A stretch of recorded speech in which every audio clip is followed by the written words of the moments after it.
দক্ষিণবঙ্গের মানুষ আমি আজকে রান্না করছি উত্তরবঙ্গের আলুর ঘাটি।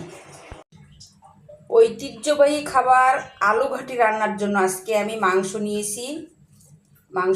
মাংসের উপরে পেঁয়াজ দিয়ে দিব, আদা রসুন বাটা দিব, শুকনো মরিচ, হলুদ, জিরা গুঁড়া দিব, এলাচ, দারুচিনি, কাঠ মশলা দিব, স্বাদ মতো লবণ দিব, তেল দিব।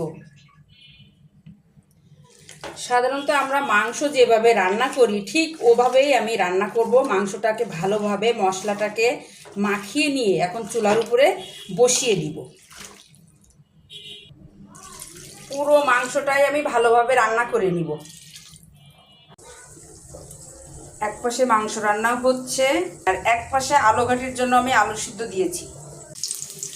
এই যে আলুগুলো আমি সিদ্ধ করে নিয়েছি এবং পুরোপুরি ভর্তা করে নাই, কিছুটা আস্তে আস্তে রেখে দিয়েছি।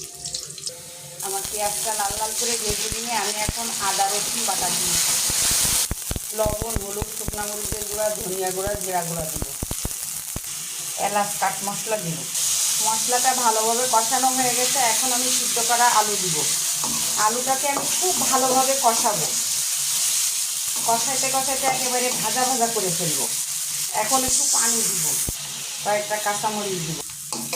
আলুটা যখন একেবারে লাগা লাগা হয়ে যাবে তখন আমি পানি দিয়ে দিব। এখন রান্না করে রাখা মাংসগুলো দিয়ে দিব, কয়েকটা কাঁচামরিচ দিব।